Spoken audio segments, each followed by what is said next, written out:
Ray from Whimsical Pictures here, bringing you a manga review. Wow, crazy. Well, one of my favorite currently ongoing series had a new volume out last week, so what better time to try to explain my passionate love of this particular vampire series out of all vampire series. That's right.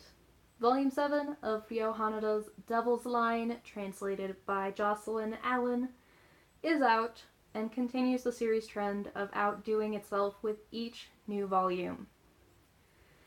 The series has a fairly standard Tokyo Ghoul-esque premise.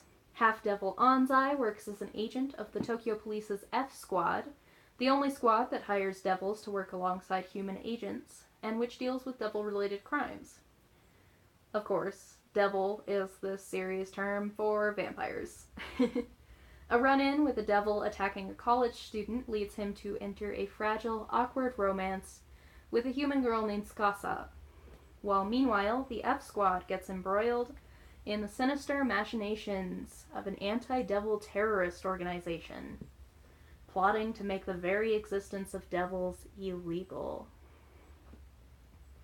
But the series is so much more than its bog-standard premise.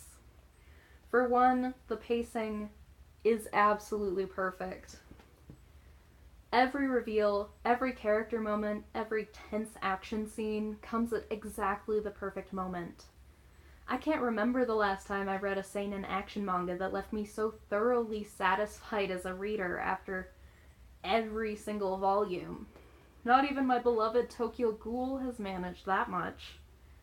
But what really makes this series special for me, as must ultimately be true of anything I call my favorite, it has to come back to the characters and the themes.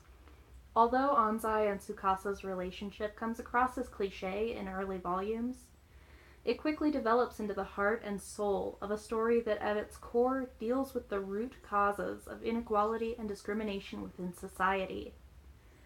A theme which has long been a part of monster stories, and particularly horror romance, but which is rarely written with the depth, complexity, and care with which it is handled here.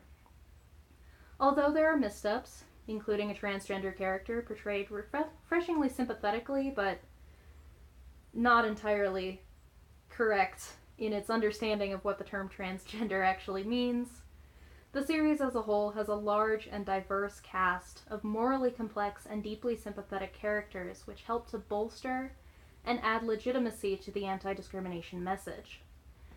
Meanwhile, as the layers are pulled back on the anti-devil terrorist organization and its shadowy leader, making for an excellent police thriller, by the way, it slowly becomes clear that the problem may go far deeper than a few bigoted individuals.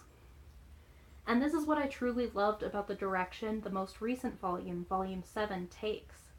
As one character says, and I'm going to give you the full quote here, so bear with me, because I loved every word of it, and I can't actually show you the page with the quote on it because the character who is saying this is a spoiler.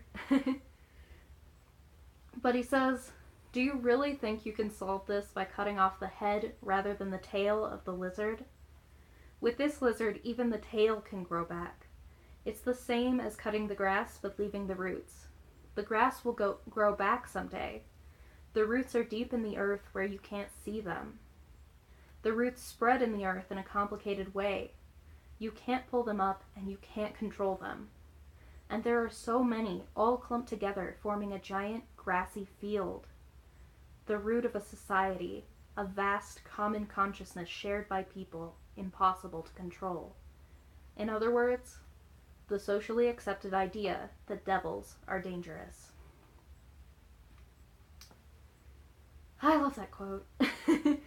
This feels like the thesis the whole series has led up to, an analysis of bigotry at its root, far from the fringe opinions held by a few jerks, and much closer to the core of society itself, the views we accept without question, that we teach to our children through our words and our actions, that ultimately hurt the same people that society allows us not to see.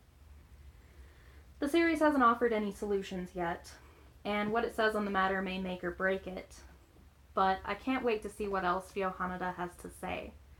With its lovable and complex characters, cool vampire action and political intrigue, and consistently top-notch pacing, Devil's Line is easily my favorite currently ongoing series from Vertical.